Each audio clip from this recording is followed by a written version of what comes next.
नमस्कार साथियों, daily current affairs के लेक्चर में आपका स्वागत है। आज हम डिस्कस करेंगे 29 मई का करंट अफेयर्स। चलिए लेक्चर स्टार्ट करते हैं। पहला क्वेश्चन है, हर वर्ष किस दिन दुनिया भर में विश्व मासिक धर्म स्वच्छता दिवस मनाया जाता है? वर्ल्ड मेंस्ट्रुअल हाइजीन डे किस दिन सेलिब्रेट होता है ऑल ओवर वर्ल्ड में? ऑप्शन देख लेते हैं। ऑप्शन ए है 28 में, ऑप्शन बी 8 जून, ऑप्शन सी 28 जून, ऑप्शन डी 8 मई। इसका जो सही आंसर है ऑप्शन ए है 28 में। इस दिन ये सेलिब्रेट किया जाता है और ये क्या है, महिलाओं में जागरूकता करता है। किसके लिए? मासिक धर्म के दौर में स्वच्छता स्वच्छता का ध्यान रखा जाए, जागरूक करना महिलाओं को बीमारियों के प्रति कि अस्वच्छता से क्या क्या बीमारियां हो सकती हैं, इसलिए ये सेलिब्रेट किया जाता है। अगला क्वेश्चन देखते हैं। क्वेश्चन नंबर टू है, किसने बेंगलुरु में राष्ट्रीय एरोस्पेस प्रयोगशाला में कार्बन फाइबर और प्रीप्रेक्स केंद्र का उद्घाटन किया है? ये हाल ही में किया है। पहला तो इससे यही क्वेश्चन सेट हो जाता है कि बेंगलुरु में क्या है, राष्ट्रीय एरोस्पेस प्रयोगशाला, नेशनल एरोस्पेस लेबोरेटरी कहाँ पे है? बेंगलुरु में। ये आपसे सीधा का सीधा क्वेश्चन पूछा जा सकता है, इसका ध्यान रखिएगा। फिर अगला देखते हैं इसके ऑप्शंस कि इस क्वेश्चन के क्या ऑप्शंस हैं। ऑप्शन नंबर ए है president vice president Jagdeep Dhankhar, option B president Droupadi Murmu, option C Lok Sabha president Om Birla, option D former president Ramnath Kovind. तो इसका सही आंसर जो है वो है option A vice president Jagdeep Dhankhar. ये हाल ही में इसका उद्घाटन करके आए हैं, कार्बन फाइबर और प्रीप्रेक्स केंद्र का। कहाँ पे करके आए हैं? नेशनल एयरस्पेस लेबोरेटरी, जो कहाँ पे है? बेंगलुरु में। इंपॉर्टेंट है, इसका ध्यान रखिएगा। अगला क्वेश्चन देखते हैं। क्वेश्चन नंबर 3 है, वैश्विक निवेश बैंक गोल्डमैन सैक्स ने वर्ष 2024 के लिए भारत की जो है घरेलू उत्पाद वृद्धि का अनुमान बढ़ाकर कितना कर दिया है? तो हम इसके ऑप्शन देख लेते हैं। ऑप्शन ए है 7.7%, option B 8.7%, option C 6.7%, option D 5.7%। का सही आंसर है ऑप्शन सी 6.7%। तो जो गोल्डमैन सैक्स है ये क्या करता है, जो भी इम्पोर्टेंट इकोनॉमीज हैं, जो कंट्रीज हैं, उनका क्या है, डाटा निकालता है। जीडीपी है, जीडीपी की ग्रोथ है, ठीक है, और भी कोई भी जीडीपी से रिलेटेड या कोई भी इनकम से रिलेटेड, जो भी उस कंट्री के प्रोडक्शन से रिलेटेड है, ये क्या है, अपने एक आंकड़े निकालते हैं और उसी के आधार पे अनुमान लगाया जाता है कि कैसे देश प्रोग्रेस करेगा। उसी के आधार पे क्या है, लोग इन्वेस्टमेंट करते हैं किसी भी कंट्री में, क्योंकि उसकी गुडविल दिखती है कि अगर उसकी जीडीपी ग्रोथ कर रही है, इसका मतलब है वहाँ प्रोग्रेस हो रही है। ठीक है, अगला क्वेश्चन देखते हैं। क्वेश्चन नंबर 4 है, केंद्रीय आयुर्वेद विज्ञान संस्थान अनुसंधान परिषद नई दिल्ली में किस कार्यक्रम का आयोजन करेगी? ऑप्शन देख लेते हैं। ऑप्शन नंबर ए है प्रगति 2024, ऑप्शन बी शक्ति 2024, ऑप्शन सी स्वास्थ्य 2024 और ऑप्शन डी आयुर्वेद 2024। इसका सही आंसर जो है वो है ऑप्शन ए प्रगति 2024। इसका आयोजन कौन करने वाली है? केंद्रीय हमारी जो है आयुर्वेद संस्थान, तो सेंट्रल CCRAS, ये हमें करेगी, नई दिल्ली में करेगी। तो ये भी ध्यान रखिएगा। ठीक है, अब अगला क्वेश्चन देखते हैं। क्वेश्चन नंबर 5 है, हाल ही में किस राज्य ने तंबाकू गुटखा उत्पादों की बिक्री, उत्पादन और वितरण पर प्रतिबंध लगा दिया? तीनों ही, ना तो बिक्री होगी, ना उत्पादन होगा और वितरण, तीनों पे ही तंबाकू और गुटखा के उत्पादन और उस पर बिक्री और वितरण पर प्रतिबंध लगाया है। किस राज्य ने लगाया है? ऑप्शन देख लेते हैं। Option A Tamil Nadu, option B Kerala, option C Sikkim, option D Telangana. इसका जो सही आंसर है वो है ऑप्शन डी तेलंगाना। तेलंगाना ने पूर्ण रूप से प्रतिबंध लगा दिया है नशीले पदार्थ जो होते हैं, ये तंबाकू गुटखा, इन पर, क्योंकि ये क्या होते हैं, कैंसर कारक होते हैं, स्वास्थ्य के लिए हानिकारक है, इसलिए इन पर बैन लगाना उचित भी है, अच्छा कार्य है, स्वास्थ्यवर्धक, स्वास्थ्य के लिए बेहतर है लोगों के। लेकिन इससे क्या होता है, राज्य की जनरेट होती है इनकम, राज्य टैक्स के रूप में इससे इनकम जनरेट करता है, तो इससे लॉस भी होगा तेलंगाना के लिए। चलिए अब अगला क्वेश्चन देखते हैं। क्वेश्चन नंबर 6, कौन सा देश 118.4 बिलियन डॉलर के साथ भारत का सबसे बड़ा व्यापारिक साझेदार बन गया है? ये हाल ही में आंकड़े आए हैं, तो उसके आधार पर देखना है कि कौन सबसे ज़्यादा भारत के साथ व्यापारिक साझेदार है। ऑप्शन देख लेते हैं। ऑप्शन ए USA मतलब America, option B China, option C Japan, option D Brazil. इसका सही आंसर है ऑप्शन बी चाइना। चाइना के साथ हमारा जो है व्यापारिक साझेदारी 118.4 बिलियन तक पहुँच गई है। हालांकि हम कोशिश करते हैं, लेकिन तब भी हमारी जो है उसके साथ बढ़ती जा रही है।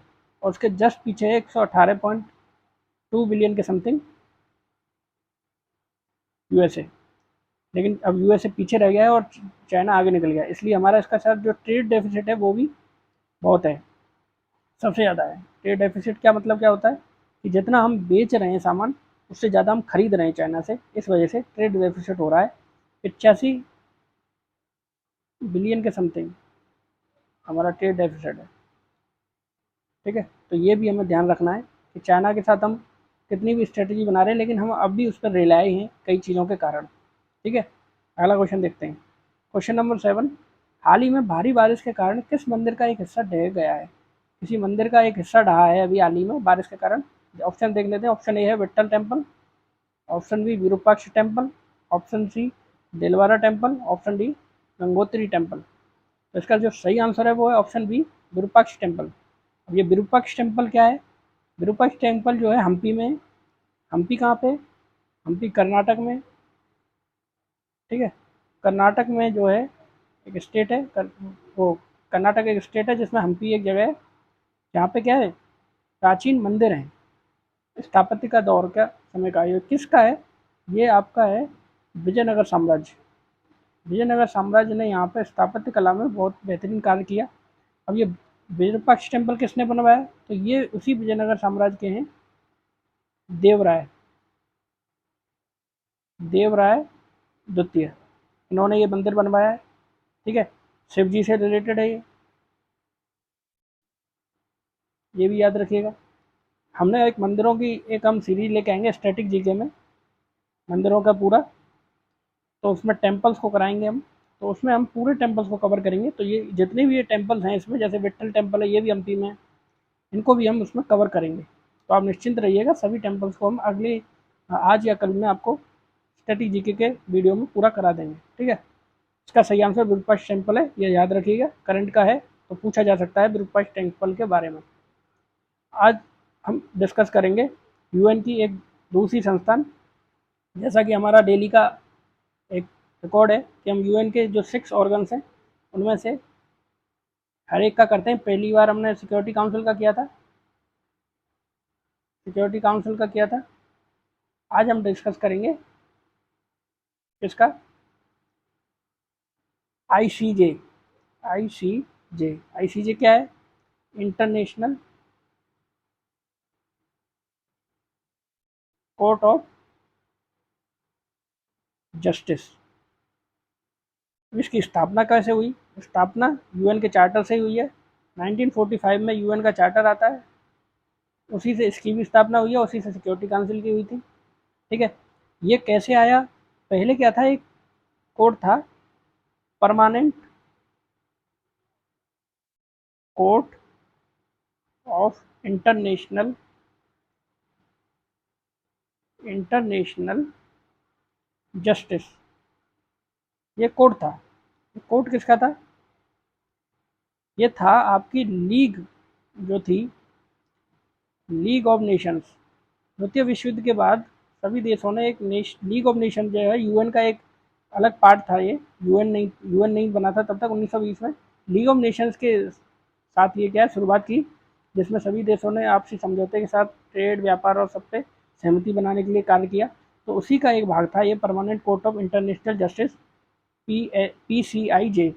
तो इसी के बाद जो आया 1945 में जो यूएन का चार्टर आया उसके साथ ये आईसीजे आया, इंटरनेशनल कोर्ट ऑफ जस्टिस की जगह पे। तो ये क्या इसका सक्सेसर है। ठीक है, अब ये आया तो इतने में, पर इसने काम कब से चालू किया? अप्रैल 1946, 1946 में इसने काम चालू किया।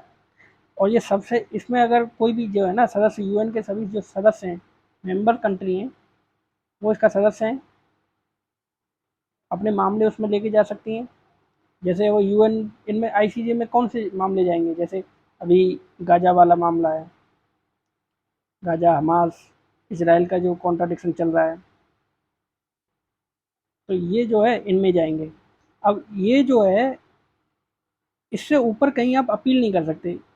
इसमें जो फैसला हो गया वो हो गया, इससे ऊपर अपील नहीं है कहीं। आईसीजे एक लास्ट आपके लिए अपील का सेंटर है जहाँ हम कर सकते हैं। हमने 2 पढ़े थे, एक आईसीसी भी पढ़ा था, इंटरनेशनल क्रिमिनल कोर्ट जो रोम में है, रोम लीग जिसको बोलते हैं, दोनों में हमने विभेद देखा था करंट अफेयर्स के फ्री लेक्चर में। अगर आपने वो वीडियो नहीं देखा है तो उसको देख लें हमारे डेली करंट अफेयर्स का। इस वीडियो के डिस्क्रिप्शन बॉक्स में आपको एक प्लेलिस्ट मिल जाएगी डेली करंट अफेयर्स की, सभी आप वीडियोज़ को देखें। उनमें आपको इम्पोर्टेंट करंट अफेयर्स कराए जा रहे हैं जो एग्जाम की दृष्टि से बहुत इंपॉर्टेंट है। ठीक है, आज का हमारा लेक्चर समाप्त होता है।